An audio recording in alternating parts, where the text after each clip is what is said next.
તો હેલો દોસ્તો, કેમ છો? સ્વાગત છે તમારું અમારી YouTube channel the Chirag education હબમાં. તો ચાલો શરૂ કરીએ. તો કે આગળના વિડીયોમાં આપણે આદેશની રીત શીખ્યા અને આદેશની રીતથી બે ઉદાહરણ પર સમજ્યા હતા. પરંતુ જે બે ઉદાહરણ હતા તે બાકી રહી ગયા હતા. તે ઉદાહરણો આપણે આજના વિડીયોમાં શીખવાના છે અને સમજવાના છે. તો ચાલો શરૂ કરીએ. શરૂ કરતા પહેલા જો તમે અમારી ચેનલ ઉપર નવા હોય તો ચેનલને સબસ્ક્રાઇબ કરો, વિડીયોને લાઈક કરો અને વિડીયોને તમારા 10મા ધોરણમાં ભણતા મિત્રોને મોકલવાનું ભૂલતા નહીં. તો ચાલો વાત કરીએ ઉદાહરણ નંબર 5 ની. શું છે? તો કે અફતાબ તેની દીકરીને કહે છે, જો અફતાબ નામનો વ્યક્તિ છે પોતાની દીકરીને કહે છે, શું કહે છે કે 7 વર્ષ પહેલા મારી ઉંમર તે વખતની તારી ઉંમર કરતા 7 ગણી હતી. હવે પછીના 3 વર્ષ પછી મારી ઉંમર તારી તે વખતની ઉંમર કરતા 3 ગણી થશે. તો આ પરિસ્થિતિને આપણે આદેશની રીતથી સમજાવવાનું છે. કઈ રીતથી? આદેશની રીતથી સમજાવવાનું છે. હવે આદેશની રીત વાપરતા પહેલા આપણને ખબર છે કે બે સમીકરણની જરૂર પડે. હવે તે બે સમીકરણ આમાંથી બનાવવાના છે. પણ સમીકરણ બનાવતા પહેલા જો હું તમને એક વસ્તુ સમજાવું કે જો મારી હાલની ઉંમર, મારી વાત કરું કે સમજી લો કે મારી હાલની ઉંમર 24 વર્ષ હોય. જો મારી હાલની ઉંમર 24 વર્ષ હોય તો હું એમ કહું કે 3 વર્ષ પહેલા મારી ઉંમર કેટલી હશે? તો 3 વર્ષ પહેલા, 3 વર્ષ પહેલા તો જો 3 વર્ષ પહેલા તો 24 માંથી 3 બાદ થાય, 24 માંથી 3 બાદ થાય તો કેટલી હશે? મારી 21 વર્ષની ઉંમર છે. પરંતુ હું એમ કહું કે મારી હાલની ઉંમર 24 વર્ષ છે, પરંતુ આજથી 5 વર્ષ પછી મારી ઉંમર કેટલી થશે? તો વાત કરું 5 વર્ષ પછી, તો 5 વર્ષ પછી મારી ઉંમર કેટલી થશે? તો કે 29 થશે. આમાં શું કર્યું? 24 માંથી મેં 3 માઇનસ કર્યા, કારણ કે 3 વર્ષ પહેલાની વાત કરી છે. અને આમાં શું કર્યું કે 5 વર્ષ પછીની વાત કરી છે, એટલે મેં અંદર 5 પ્લસ કર્યા. બસ, તો આ વસ્તુ સમજાવી હતી મારે કે જો પહેલા કીધું હોય તો માઇનસ કરવાના, પછી કીધું હોય તો પ્લસ કરવાના. તો જોઈએ દાખલો. તો કે અફતાબ તેની દીકરીને કહે છે કે 7 વર્ષ પહેલા. હવે જો 7 વર્ષ પહેલા સમજતા પહેલા આપણે એક વસ્તુ કરવી પડશે કે ધારો કે અફતાબની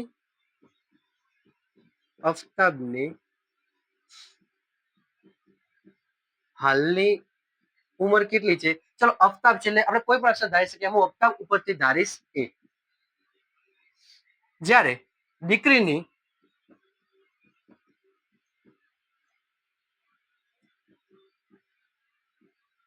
હાલની ઉંમર છે ડી. ચલો, અફતાબની હાલની ઉંમર એ, દીકરીની હાલની ઉંમર ડી છે. આની જગ્યાએ તમે કોઈ પણ અક્ષર ધારી શકો. મેં મારી રીતે ધાર્યા છે. ચલો, હવે શું કહે છે? અફતાબ તેની દીકરીને કહે છે કે 7 વર્ષ પહેલા મારી ઉંમર. હવે 7 વર્ષ પહેલા તો જો મેં આગળ પણ કીધું 7 વર્ષ પહેલા, તો હાલની ઉંમર કેટલી છે? એ. મારી જેમ 25 હતી એમ આની કેટલી છે? જેમ મારી 23 હતી મારી કેટલી છે? એ. તો મારા 3 માઇનસ થતા, તો આમાં પણ 3 માઇનસ થશે. તો ચલો, અફતાબની ઉંમરની વાત કરીએ તો માટે એ માઇનસ કેટલા વર્ષ પહેલા? 7 વર્ષ પહેલા. ચલો, એ માઇનસ 7 કે 7 વર્ષ પહેલા મારી ઉંમર તે વખતની તારી ઉંમર કરતા 7 ગણી હતી. ચલો, તો અફતાબની એ વખતની ઉંમર કેટલી હતી? એ માઇનસ 7. ચલો, તો અફતાબની એ માઇનસ 7 હશે તો દીકરીની પણ ડી માઇનસ 7 હશે ને, કારણ કે દીકરીની હાલની ઉંમર ડી છે. તો તે સમયે એટલે કે 3 વર્ષ પહેલા, સોરી 3 વર્ષ નહીં, 7 વર્ષ પહેલા. 7 વર્ષ પહેલા ડી માંથી 7 માઇનસ થશે ને, અહીંયા પણ કરવાનું ડી માઇનસ 7 કે હાલની ઉંમર આની કેટલી છે? એ, આની ડી, પણ આ 7 વર્ષ પહેલાની ઉંમર છે એટલે માઇનસ 7 કર્યા. કેટલા ગણી થાય? 7 ગણી. તો હવે જ્યાં ગણી કીધું છે ને, ગણી એ જે વ્યક્તિ નાનું હોય, ચલો હવે પિતા અને પુત્રીમાં નાનું કોણ હોય? પુત્રી. તો જે નાનું હોય એના પાસે લખવાના. તો અહીંયા આપણે લખી દઈએ 7. 7 વર્ષ પહેલા મારી ઉંમર તે વખતની તારી ઉંમર કરતા 7 ગણી હતી. ચલો, એક લીટી પતાઈ. હવે આનું સાદરૂપ આપીએ. તો ચલો, એ માઇનસ 7 બરાબર 7 ગુણ્યા ડી કરશો તો 7d માઇનસ 77 49. ઓકે, ચલો હવે એક કામ કરીએ, આને આ બાજુ લઈએ. તો એ માઇનસ 7, આ પ્લસ છે તો માઇનસ 7d, પછી આ પ્લસ 49 બરાબર 0. તો ચલો હવે હવે જો એ માંથી કોઈ બીજું છે એ નથી 7, તો 7 ને 49, તો 7 માંથી 49 કાઢવા પડશે આપણે. ચલો લખીએ એ માઇનસ 7d. હવે જો 7 મોટા કે 49 મોટા? 49 મોટા, એટલે કે 49 પહેલાનું જે નિશાન અહીં આવશે. 49 માંથી 7 કાઢો, કેટલા વધશે? 42. ચલો 42. તો આ આપણને મળ્યું સમીકરણ નંબર 1.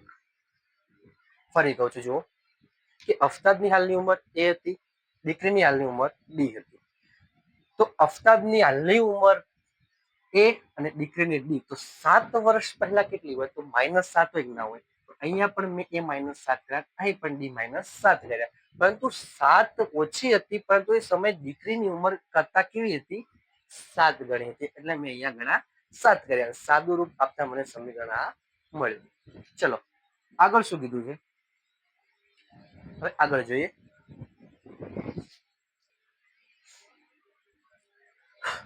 ચલો આગળ શું કીધું છે આગળ વાંચીએ. હવે પછી, એટલે કે હવે પછીની વાત કરવામાં આવી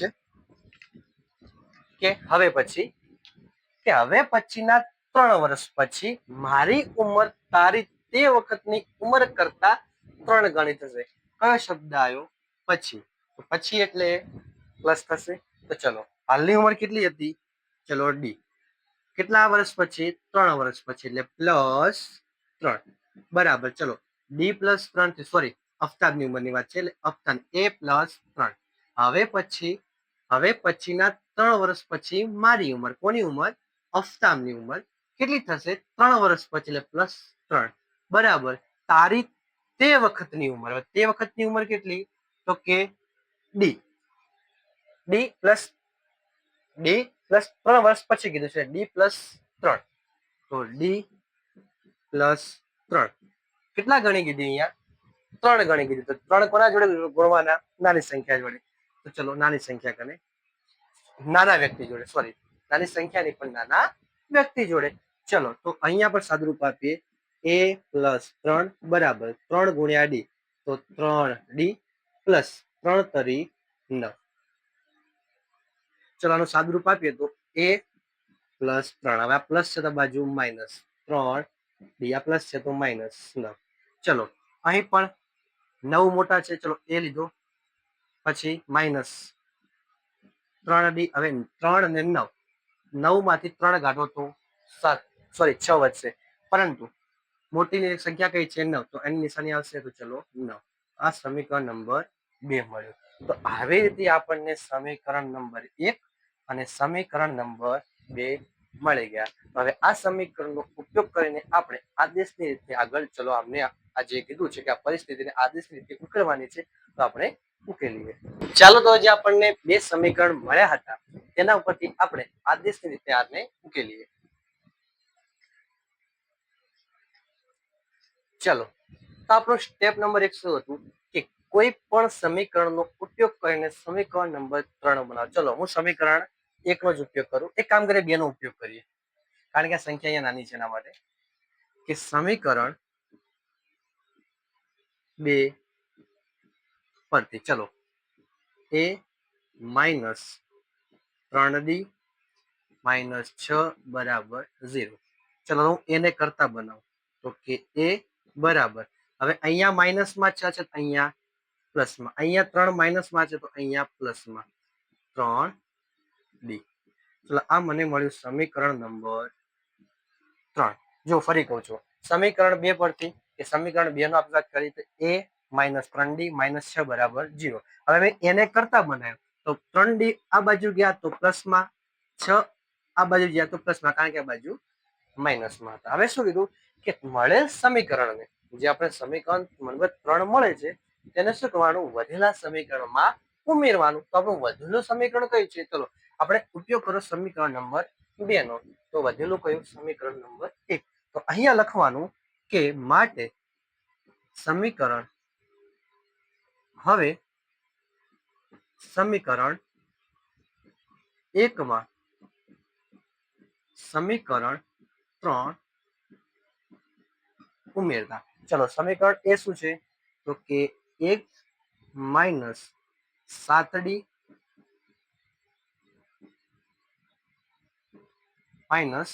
પ્લસ 42, એ માઇનસ 7D પ્લસ 42. ચલો હવે રકમ મૂકીએ તો એ બરાબર શું મળ્યા? 6 પ્લસ 3D. ચલો તો લખી શકાય અહીંયા કે 6 પ્લસ 3D એ બરાબર 6 પ્લસ 3D માઇનસ ના માઇનસ 7D ના 7D પ્લસ ના પ્લસ 42 ના 42. જો એ બરાબર 6 પ્લસ 3D મળ્યા એટલે કે એ બરાબર 6 પ્લસ 3D લખ્યા, પછી માઇનસ ના માઇનસ 7D ના 7D પ્લસ ના પ્લસ 42 ના 42. ચલો હવે આને સાદરૂપ આપીએ તો 6 અહીંયા જો હવે 6 અહીં 6 ના 6 હવે માઇનસ આટલા છે પ્લસ પ્લસ 42 બરાબર. હવે આ 3D વધ્યા, 3D ને આ બાજુ લઈ ગયા તો માઇનસ 3D, આ માઇનસ છે આ બાજુ પ્લસ તો પ્લસ 7D. જો અહીંયા શું થયું? 6 ના 6 42 ના અહીંયા 42 થઈ ગયા, પરંતુ 3D ને આ બાજુ લઈ ગયો એટલે પ્લસ હતા એટલે માઇનસ થઈ ગયા, અને 7D ને અહીંથી અહીં લઈ એટલે માઇનસ હતા એટલે પ્લસ થઈ ગયા. હવે 42 માંથી 6 કાઢો, 42 માંથી 6 કાઢે કેટલા વધે? ચલો 42 માંથી 6 કાઢશો તો કેટલા વધશે? તો 42 માંથી જો 6 કાઢીએ તો કેટલા વધે? 36 બરાબર. અહીં 7D માંથી 3D કાઢો કેટલા વધે? કેટલા વધે? 4 5 6 7 એટલે કે 4D.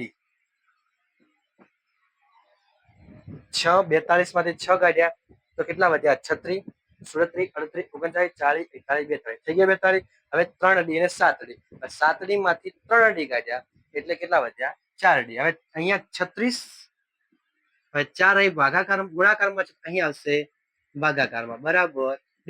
હવે 4 નો ઘડિયો બોલીએ તો ક્યાં આવે? 36. તો 12 ચોક 36, તો 4 વડે ભાગ્યા તો D બરાબર આપણને મળ્યા 12. ઓકે.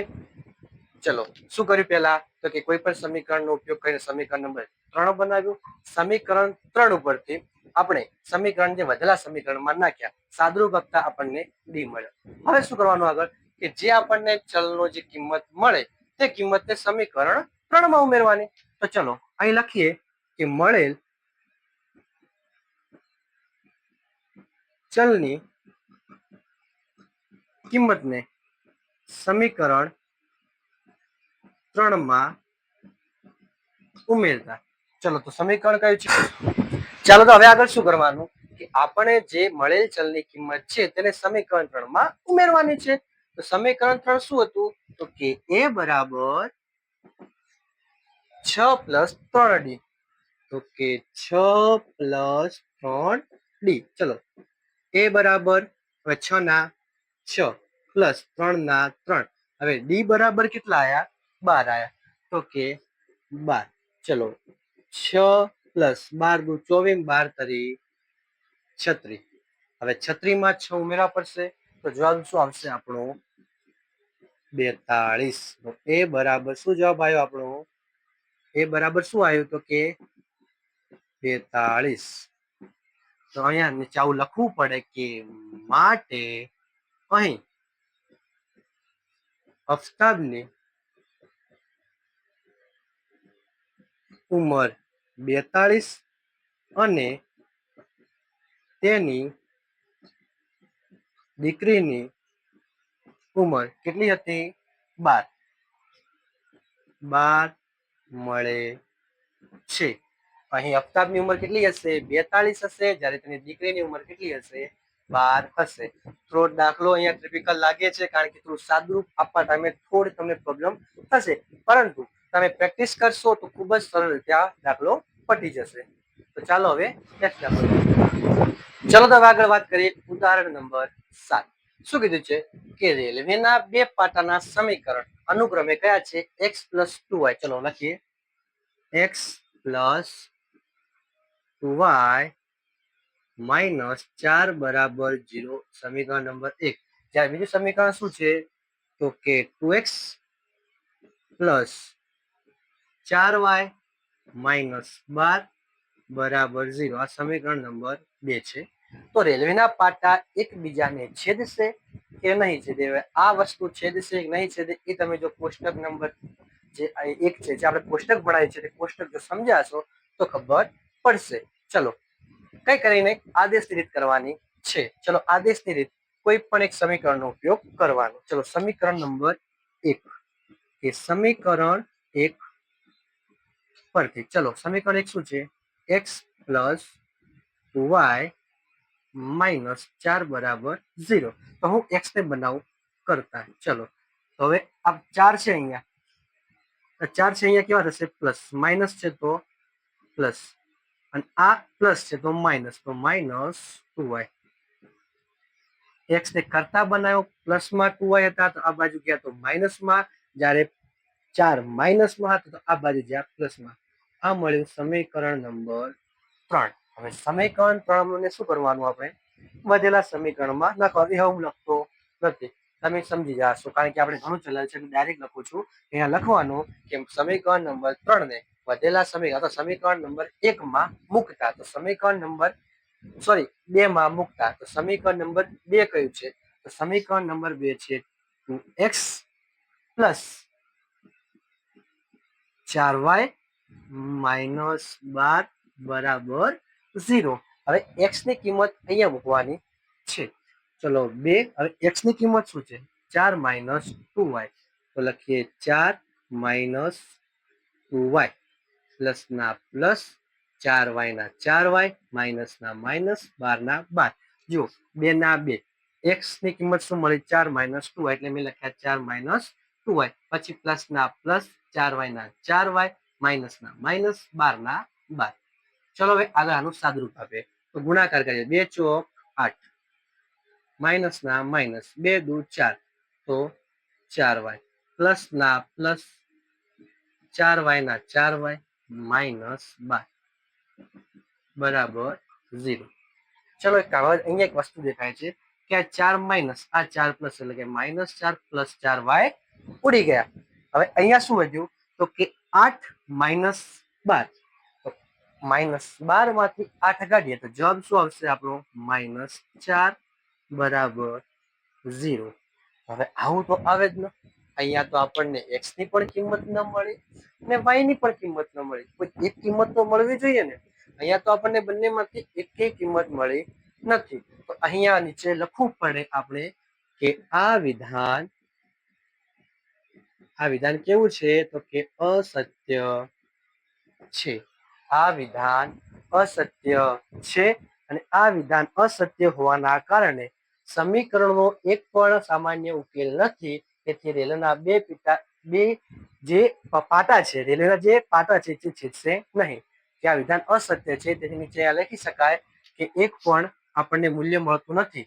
એક પણ મૂલ્ય મળતું નથી. તેથી પાટા એકબીજાને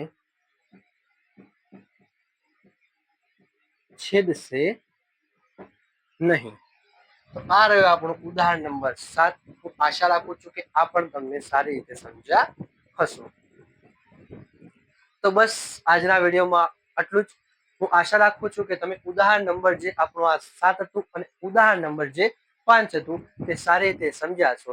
થોડું ટફ હતું, પરંતુ તમે અહીંયા જેમ શીખશો, આ તો એટલું ઈઝી હતું પણ થોડું ટફ હતું. પણ એમાં કેવું છે, તમે જો સાદું રૂપ આપતા તમને સારી રીતે આવડતી છે, અને ઉપરની જે વ્યાખ્યા ઉપરથી જે આપણે રકમ ઉપરથી તમે સારી રીતે સમીકરણ બનાવી કહેશો તો દાખલા સારી રીતે ફાવી જશે.